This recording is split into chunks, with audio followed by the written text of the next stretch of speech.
देखो इस वाले चैप्टर फाइनल अकाउंट हम कर रहे हैं। इस वाले चैप्टर में आपको क्या बनाना है? Trading account. क्या बनाना है? Trading account. ठीक है, प्रॉफिट एंड लॉस अकाउंट और बैलेंस शीट। सही है भाई। थ्योरी वगैरह भी मैं कुछ नहीं करवा रहा आपको। ठीक है भाई। तो सबसे पहले आज मैं आपको सिखा रहा हूँ क्या बनाना, ट्रेडिंग अकाउंट बनाना। समझ में आ गया भाई? क्या बनाना? Trading account. ठीक है, ट्रेडिंग अकाउंट का क्या फॉर्मेट होता है? Particulars,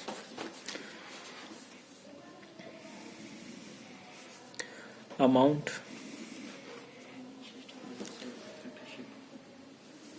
particulars, amount.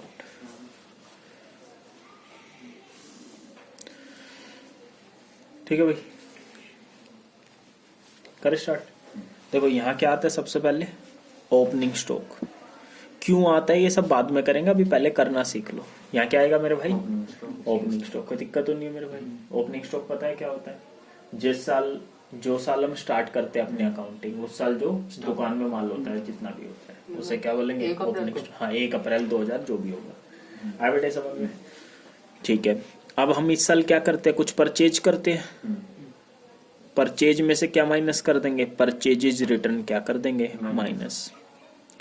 परचेज में से परचेज रिटर्न माइनस कर दोगे तो ये आ जाएगी आपकी नेट परचेज। तो परचेज में से परचेज रिटर्न माइनस कर दोगे तो क्या आ जाती है? या गई चीज समझ में या नहीं आई बेटे? नेट परचेज मतलब टोटल परचेज नहीं, नेट परचेज का मतलब हो गया टोटल परचेज में से परचेज रिटर्न हमने क्या कर दी। आ गया तक समझ में या नहीं आया समझ में? तो एक फॉर्मूला पता लग गया आपको नेट परचेजेस का। क्या फॉर्मूला हो गया नेट परचेजेस का? Purchase minus purchase return. Total purchases में से क्या माइनस कर देंगे? परचेज रिटर्न क्या हो जाएगी? माइनस। Minus purchase return. बोला गया तक समझे? ये माइनस कर देंगे। ठीक है भाई। और टोटल परचेज तो पता ही है ना कैसे आती है? Cash purchase plus credit purchase. ये तो पता होगा ना? जितना नगद में सामान बेचा और जितना उधार में, दोनों को जोड़ दोगे तो आपकी क्या आ जाएगी? Net purchase. बोले यहाँ तक आए समझे या नहीं आए बेटे? अब आगे बाय। अच्छा, यहाँ आते हैं डायरेक्ट एक्सपेंस। क्या आते हैं? अब तुम हो गए डायरेक्ट एक्सपेंस क्या बीमारी है? देखो दो तरीके के एक्सपेंस होते हैं। एक तो डायरेक्ट एक्सपेंस होता है और एक होता है इनडायरेक्ट एक्सपेंस। ठीक है, डायरेक्ट एक्सपेंस कौन कौन से होते हैं वे लिख देता हूं। ठीक है, अभी तो बेटे ज्यादा नहीं समझ में आएगा, अभी सिंपल याद कर लेना। वैसे मैं थोड़ा मीनिंग बताने की कोशिश करता हूँ। देखो आपका सामान बनता कहाँ है? देखो बनाना नहीं, फैक्ट्री में बनता है। ठीक है, कहाँ बनता है आपका सामान? फैक्ट्री में। ये फैक्ट्री है। फिर ये सामान बना दोगे, बिकेगा कहाँ? दुकान में। तो देखो आप फैक्ट्री में बनाते हो सामान, बेचते कहाँ? दुकान में। दुकान में बेचते हैं, कोई दिक्कत तो नहीं है ना? नहीं। बनाते फैक्ट्री में, बेचते कहाँ है? दुकान में। तो जब तक सामान बन नहीं जाता तब तक के जितने भी खर्चे कहलाते हैं वो क्या कहलाते हैं? Direct expense. जब तक सामान क्या बन नहीं जाता तब तक के सारे एक्सपेंस क्या कहलाते हैं? डायरेक्ट। और बनने के बाद के जितने भी खर्चे होते हैं जब बेचने के लिए करते हैं वो इनडायरेक्ट एक्सपेंस। जैसे बनने के लिए बताओ क्या क्या एक्सपेंस करते हैं? Raw material. हाँ सब होते हैं। रॉ मटेरियल तो बेटा उसके अंदर आ जाएगी ना, परचेज के अंदर। बोलो रॉ मटेरियल तो किसके अंदर आ जाएगी? परचेज के अंदर। मशीन वगैरह का वो है क्या? जो फैक्ट्री के अंदर है खर्चे, जो किसके अंदर खर्चे? हाँ, लेबर चार्जेस। ठीक है, अभी बताता हूँ, सारे की सारी चीजें बता रहा हूँ आपको। ठीक है भाई, करें? तो डायरेक्ट एक्सपेंस का एग्जांपल देख लेना एक बार। ज्यादा डिटेल में नहीं बता रहा मैं, इस हिसाब से बता रहा हूँ कि आपके क्या हो जाए, अभी क्वेश्चन हो जाए। जैसे डायरेक्ट एक्सपेंस का एग्जांपल होता है फ्रेट एंड पैकिंग। क्या है? Freight and packing. फ्रेट का मतलब समझ में आया? ठीक है ना? हाँ, फ्रेट का मतलब क्या होता है? रेल का भाड़ा जो भी हो गया। नहीं समझ में? तो रेल के भाड़ा किसके लिए दिया है? जो सामान हम खरीद कर लेकर आए। तो पहला डायरेक्ट एक्सपेंस क्या हो गया? Factory pack and packing. बोला है समझ? Power fuel. बोलो कोई दिक्कत तो नहीं है? बता भाई क्या दिक्कत है? ठीक है, अब आगे देख लो। इनमें डायरेक्ट एक्सपेंस आपने बताया कि बनने से पहले खर्चे। हाँ, बनने से पहले। तो बेटे फ्रेट क्या है? रेल का भाड़ा है। तो और कुछ नहीं होता ना आगे, तो इनवर्ड लिखा होता है। क्या लिखा होता है? कुछ नहीं होता तो इनवर्ड लिखा होता है। और मैंने आपको बताया था इनवर्ड का क्या मतलब होता है? सामान को हम लेकर आए हैं, उसके लिए आपने कोई किराया दिया। नहीं समझ में आया? तो बनने के बाद के खर्चे हैं ना। कैसे? स्टॉक में ले जा रहे हैं। अरे बेटे स्टॉक में नहीं लेके जा रहे, हम खरीद कर लेकर आ रहे हैं कहीं से अच्छा, हम कच्चा लेके माल, आ रहे हैं। हाँ हम लेकर आ रहे हैं। नहीं समझ में, इनवर्ड लिखा हुआ ना, इनवर्ड का मतलब समझे, जैसे आपका फ्रेट इनवर्ड हो गया, मैंने आपको पहले बताया था, कैरिएज इनवर्ड हो गया, क्या हो गया, कैरिएज इनवर्ड का मतलब क्या हुआ, सामान हम लेकर आ रहे हैं, हम लेके आ रहे हैं भाई, हम बेच नहीं रहे, हम लेकर आ रहे हैं, जो परचेज करी है ना आपने, ये सामान हम खरीद कर लेकर आए, इनवर्ड का मतलब ये होता है, ये डायरेक्ट एक्सपेंस है। लेकिन अगर इसके आगे क्या लग जाए, आउटवर्ड लग जाए, क्या लग जाए, मतलब बनाने के बाद बेचने हाँ हाँ, जो बेचने के लिए, तो कैरिएज आउटवर्ड लग जाए तो इसका मतलब समझ में आ गया, ये आपका इनडायरेक्ट एक्सपेंस है। क्या है, जो कस्टमर के घर पे आप भिजवा रहे हो ना सामान, उसको बेचने में कितना खर्चा आया है, उसको कैरिएज आउटवर्ड। नहीं आएगा समझ में, बोल भाई क्या दिक्कत है, कैरिएज इनवर्ड समझ में आ गया, सामान हम खरीद कर लेकर आ रहे हैं, सही है भाई, कौन सा कच्चा माल जो भी ये सब है, बोल क्या दिक्कत है मेरे भाई, नहीं आया समझ में। ऐसे ही और भी हो जाएगा, कैरिएज इनवर्ड, फ्रेट इनवर्ड, अच्छा फ्रेट आउटवर्ड लिखा हो तो लेके जा रहे हैं, हाँ। बेचने समझ में आ गया, बेचने के लिए जाने का हाँ समझ में आया नहीं है। अच्छा अब बताओ, फ्यूल, फ्यूल कहाँ लगता है बेटे, मशीन वगैरह में फैक्ट्री में लगेगा ना, तो ये आपका क्या है, डायरेक्ट एक्सपेंस है। फ्यूल क्या है आपका, और बताओ, फैक्ट्री रेंट वगैरह फैक्ट्री का रेंट हो गया, फैक्ट्री का, रेंट लेकिन ऑफिस का रेंट हो जाएगा, तो आपका इनडायरेक्ट एक्सपेंस हो जाएगा। बोलो नहीं आ रहा क्या समझ में, बोल मेरे भाई क्या दिक्कत है, और बताओ, बताओ यार। Cleaning charges, cleaning charges factory को साफ साफ करने के लिए, हाँ वो जो भी आएगा वो तो आ जाएगा, ठीक है ना, बस कुछ आए समझ में, तो बस फैक्ट्री के खर्चे ध्यान रखना, वे क्या होते हैं, डायरेक्ट एक्सपेंस होते हैं।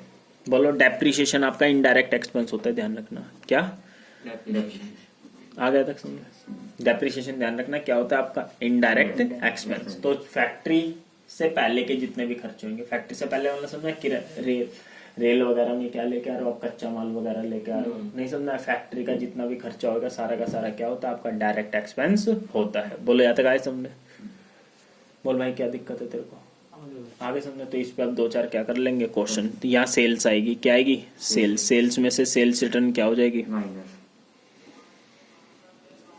यहाँ आ जाएगी, ठीक है, यहाँ क्लोजिंग स्टॉक आ जाएगा, क्या आ जाएगा, और क्यों आएगा वो बाद में देख लेंगे बेटे, अभी तो क्वेश्चन करने तो सीखो। ये साइड बड़ी है और ये क्या है, मान लो आपकी छोटी है, तो यहाँ पर क्या आ जाएगा आपका, ग्रोस प्रॉफिट, क्या आ जाएगा, यहाँ प्रॉफिट आ जाएगा, और इधर आएगा तो क्या आएगा, लॉस आएगा, ग्रोस लॉस। बुलाया यहाँ तक समझ में या नहीं है। तो अब इस पे मैं क्या करा रहा हूँ आपको, क्वेश्चन करा रहा हूँ, ठीक है मेरे भाई। तो इसके बाद में क्या ले लेना, स्क्रीनशॉट ले लेना या फोटो ले लेना, क्वेश्चन कराओ, निकाल लो पीछे से क्वेश्चन निकाल लो, थर्ड, कौन सा क्वेश्चन, क्वेश्चन नंबर थर्ड, ये याद हो गया ना सब, पेज नंबर कितना है, हाँ 62, ये लो करो, साफ दो और कोई कॉपी दो, एक एक क्वेश्चन करा देता हूँ, देखो सब सेम दे दो, कोई नहीं दे दो, काली दे दो,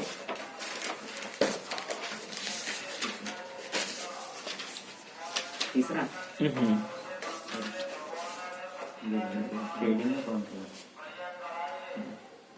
करे भाई। देखो थर्ड क्या बनाना है आपको, ट्रेडिंग अकाउंट, जल्दी जल्दी देखना। सबसे पहले मैंने यहाँ क्या बताया, साथ साथ बताते बनाते रहना तुम। ओपनिंग स्टॉक देखना कितना, ओपनिंग स्टॉक तीसरे में सर 25,000, 25,000 कितने रुपए। इसको करने के दो तरीके होते हैं, पहले एक तरीके से कराता हूँ फिर दूसरे से करेंगे। यहाँ तक आगे समझो भाई। आगे देखो राइट हैंड पिकिंग, क्या है, freight and packing, Direct picking नहीं expense, पैकिंग, packing। ठीक है। मैंने बोला फॉर्मेट के हिसाब से देख लिया करो भाई। फिर फॉर्मेट में मैंने क्या बताया, परचेजेस बताई थी आपको। परचेजेस देखो goods purchase during the year 1,40,000, 1,40,000 मिल गया ना क्वेश्चन सबको। रिटर्न है क्या कोई, कोई रिटर्न नहीं है, समझ में आया भाई, ये नहीं आया। फिर मैंने क्या होता है यहाँ सेल्स लिख लिया करो, कितनी है सेल्स देखना, 1,90,000, 1,90,000। बोलो भाई कोई दिक्कत है तो बता दो, साथ के साथ करते रहो।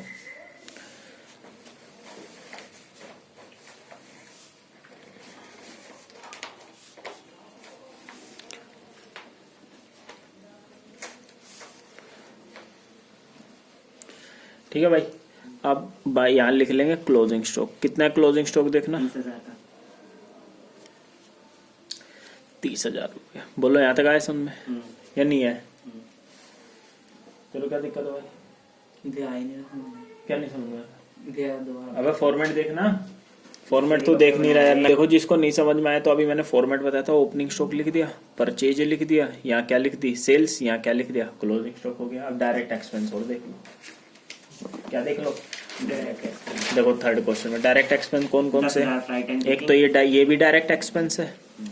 अब ध्यान से देखना, ये पैकिंग एक्सपेंस ऑन सेल, मैंने बोला सिर्फ परचेज वाले खर्चे लेने और बनाने वाले, सेल वाले लेने नहीं तो ये नहीं आएगा, नहीं आएगा समझने। ये इनडायरेक्ट एक्सपेंस है, ये नहीं लेंगे। बोलो भाई क्या दिक्कत है? भाई वही तो बताया यार, आसान से तो क्वेश्चन है, क्यों मजे ले रहा है यार। ठीक है, यहाँ पर लिख लेंगे डायरेक्ट एक्सपेंस, बताओ क्या है?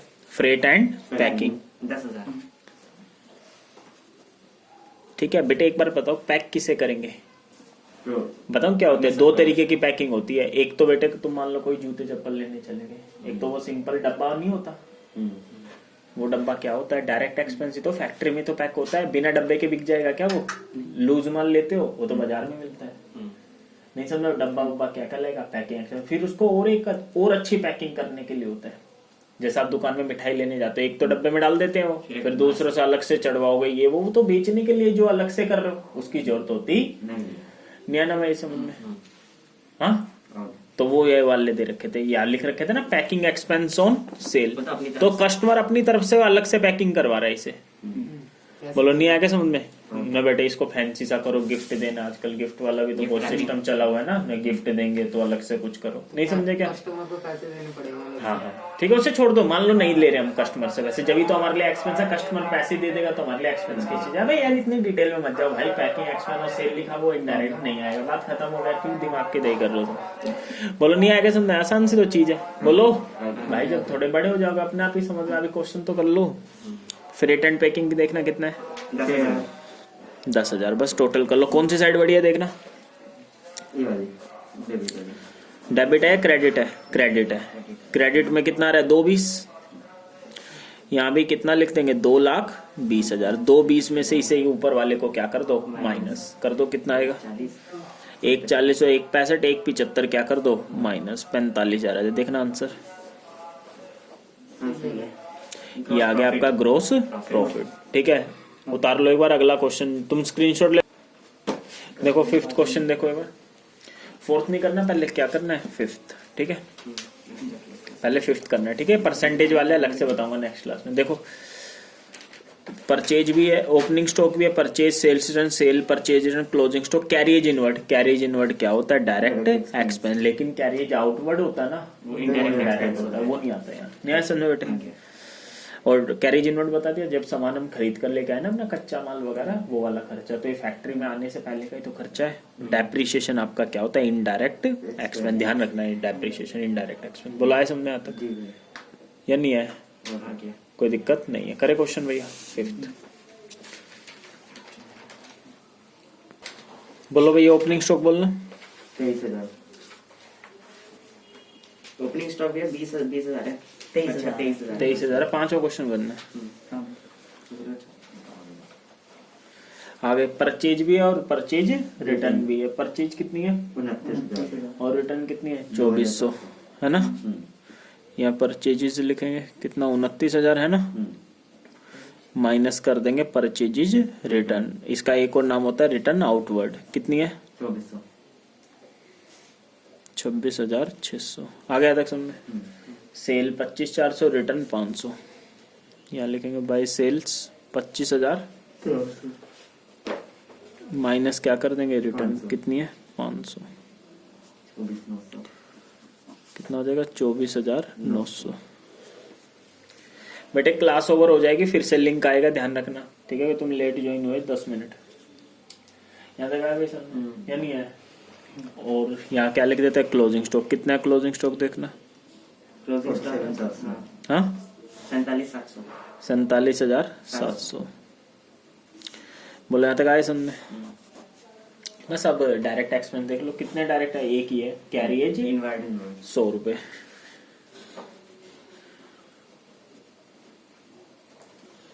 बोलो भाई, देखना कौन सी साइड बड़ी है। यहाँ तो आ रहा है 49,700, ये बड़ी है।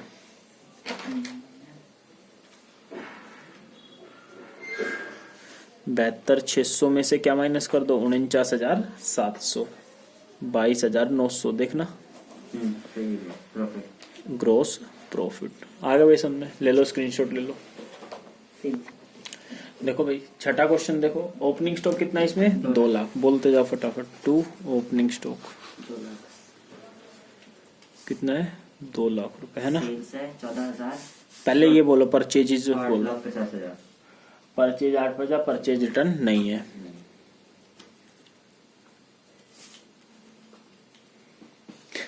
ठीक है भाई, सेल्स बोलना 14,07,000। पक्का। 14,07,000। 14,07,000 ठीक है भाई। आगे कैरेज एंड परचेज ठीक है ना, वो से छोड़ दो, पहले क्लोजिंग स्टॉक बोल दो। कितना है, 1,80,000।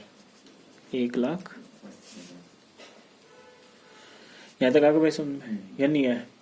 ठीक है, अब आगे डायरेक्ट एक्सपेंस देख लो कौन कौन से हैं।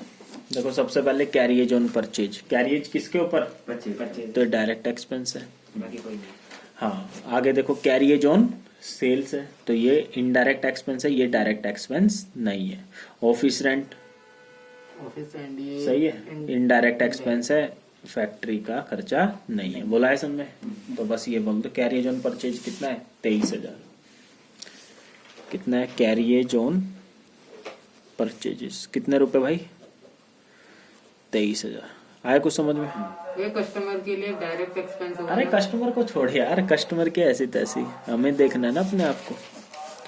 हम बिजनेसमैन हैं, जब भी अकाउंटिंग पढ़ो अपने आप को बिजनेसमैन समझे होते हो। कस्टमर अगर बिजनेसमैन समझा करो भाई, क्या यार कस्टमर क्यों समझते हो अपने आप को, नहीं समझना है।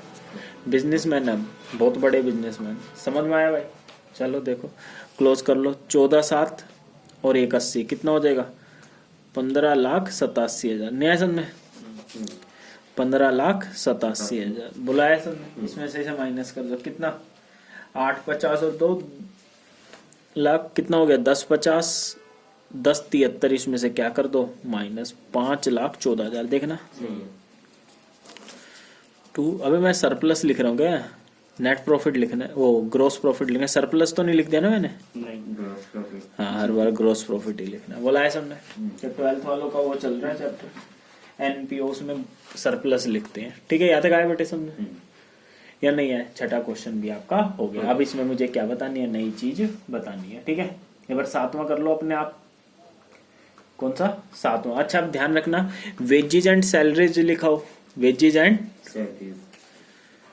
तो आपका ये डायरेक्ट एक्सपेंस है क्योंकि पहले वेजेज आ गई। नया बेटे समझ में, वेजेस दी जाती है फैक्ट्री में, सैलरी दी जाती है ऑफिस में, लेकिन अब आप इनको अलग अलग तो कर नहीं पाओगे, तो इसलिए डायरेक्ट एक्सपेंस मान लेना। इसमें ही मानते हैं हम वेजेस ज्यादा है, सैलरी कम है। नया क्या समझ में। और अगर सैलरी एंड वेजेस लिखा हो तो इनडायरेक्ट एक्सपेंस। नहीं समझना है, बोलो। ये आ जाएगा ट्रेडिंग अकाउंट में और ये आएगा आपका प्रॉफिट एंड लॉस अकाउंट में। अभी करेंगे प्रॉफिट एंड लॉस अकाउंट, इसके पहले ट्रेडिंग अकाउंट तो कर ले। बुलाया सबने, एक क्वेश्चन अपने आप कर लो, कौन सा 7th, फिर आगे कराता हूँ मैं। एडजस्टेड परचेज वाली चीज बताता हूँ मैं, बता लो। 7th अपने आप करो। देखो 7th क्वेश्चन देख लो एक बार। देखो ओपनिंग स्टॉक कितना है, स्टॉक दे रखा है 1 अप्रैल 2018 को 40,000। ठीक है, परचेज कितनी है, क्या हो रहा है, परचेज कितनी है 4 लाख। ठीक है बेटे, म्यूट कर लो जिसका भी माइक ऑन है। परचेज कितनी है 4 लाख, इसमें से परचेज रिटर्न क्या कर दो माइनस। परचेज रिटर्न क्या होता है, रिटर्न आउटवर्ड। रिटर्न आउटवर्ड कितनी है 80, 4 लाख में से 80 क्या कर दिया माइनस, 320 आ गया। आगे बात तक समझ में या नहीं है। आगे देखो सेल कितनी है 380, इसमें से सेल्स रिटर्न क्या कर दो माइनस। सेल्स रिटर्न का एक और नाम होता है रिटर्न इनवर्ड। रिटर्न इनवर्ड कितनी है 20,000, तो 380 में से 20,000 क्या कर दो माइनस, 360 आ जाएगा। क्लोजिंग स्टॉक कितना है, स्टॉक ऑन 31 मार्च 2000 1,30,000 है। कितना है 1,30, ये भी आ गया। ठीक है भाई, अब लिख देंगे इसमें डायरेक्ट एक्सपेंस। और एक चीज ध्यान रखना, एक चीज रह गई बेटा, आपने सेकंड चैप्टर में पढ़ा था स्टॉक को हम किस पे वैल्यू करते हैं, कॉस्ट और market value which ever is lower. नहीं समझा है, कॉस्ट और मार्केट वैल्यू जो भी कम होती थी। तो देखो यहां पर देखना क्वेश्चन में कॉस्ट कितनी है 31 मार्केट वैल्यू कितनी है 1.20, तो 1.30 का मानोगे 1.20 का मानोगे 1.20 का मानोगे, नहीं आ गया समझ? बोलो बेटे, करा था ना आपने प्रूडेंस कॉन्सेप्ट करा था, तो यहाँ 1.20 ले लेंगे, कितना लेंगे 1.20, बोला है समझ में? अब यहाँ डायरेक्ट एक्सपेंस लिख लो। मतलब क्लोजिंग स्टॉक की वैल्यू थी 31 लेकिन मार्केट 1.20 थी। हाँ तो मार्केट हम हमेशा कम वाली लेते हैं, हाँ। ठीक है। तो अब डायरेक्ट एक्सपेंस देख लो कौन कौन से डायरेक्ट एक्सपेंस बताओ। कैरेज इनवर्ड, कैरेज इनवर्ड आपका क्या है? डायरेक्ट और wages and expense. salary। Wages and salaries भी क्या है? डायरेक्ट एक्सपेंस, ठीक है भाई। मतलब कि दोनों के दोनों क्या आपके डायरेक्ट एक्सपेंस है, 20,000 और 50,000, 20,000 और 50,000। 20,000 क्या आपका कैरिगेज इनवर्ड, 50,000 वेजेस एंड सैलरी, 50,000 है वेजेज एंड सैलरी। बुला के सुनने 360 और 120 480, यहाँ पे कितना रहा 360 380 430, 50,000 का आपका क्या गया? 480 में से 430 क्या कर दो? माइनस 50,000। ये आपका ग्रोस प्रॉफिट आ गया। बोला है समझे या नहीं है? कोई दिक्कत नहीं है। अब जो एक नेक्स्ट क्लास में चीज बतानी है वो बता देता हूँ। घर से आपका क्या होमवर्क है? 9th क्वेश्चन और कर लेना। कौन सा कर लेना? 9th, ठीक है। अभी रुक जाओ, एक सेकंड रुको। कौन सा क्वेश्चन करना है भाई घर से? 9th। अब एक चीज बता रहा हूँ मैं आपको जो नेक्स्ट क्लास में काम आएगी। बाकी के क्वेश्चन जो बचे हुए ना आपके, किसके बचे हुए? एडजस्टेड परचेज के बचे हुए। किसके बचे हुए? Adjusted purchase. क्या मतलब होता है देखो एक बार ध्यान से समझना। एडजस्टेड परचेज, एडजस्टेड परचेज का क्या फॉर्मूला होता है? इसका फॉर्मूला होता है ओपनिंग स्टॉक, नेक्स्ट क्लास में करेंगे इस पे क्वेश्चन, प्लस में नेट परचेजेस, ठीक है, माइनस क्या होता है? Closing stock. क्या होता है भाई? माइनस। अब एक बार बताना, आप खुद बताना। तो इसको शॉर्ट फॉर्म में मैं ऐसे लिख रहा हूँ, एपी बराबर में क्या होता है? ओएस प्लस में नेट परचेज माइनस सीएस। नहीं समझ में? ये होता है बेटे। अब एक बार बताओ, इसमें क्या होता है? नेट परचेज में ओपनिंग स्टॉक जुड़ गया होता है और क्लोजिंग स्टॉक क्या हो गया होता है? माइनस। अब एक चीज ध्यान से समझना बेटे, जो मैंने आप यहाँ क्या करते हो? ओपनिंग स्टॉक में परचेज जोड़ते हो और क्लोजिंग स्टॉक क्या करते हो? माइनस ही तो करते हो। देखो ना बेटे, ये दोनों तो चीज जुड़ रही है और ये क्या हो रही है? माइनस। तो एक बात, कभी कभार मैंने क्वेश्चन में ये दे दिया पहले से ही, एडजस्टेड परचेज दे दिया। क्या दे दिया? एडजस्टेड परचेज का मतलब क्या हुआ कि नेट परचेजेस में ओपनिंग स्टॉक जुड़ चुका है और क्लोजिंग स्टॉक क्या हो चुका है? माइनस। तो जब भी एडजस्टेड परचेज दे दे तो आप सिर्फ एडजस्टेड परचेज लिखना, ना ओपनिंग स्टॉक लिखना, ना ही ये नहीं आया होगा समझ में? ऐसा कैसे?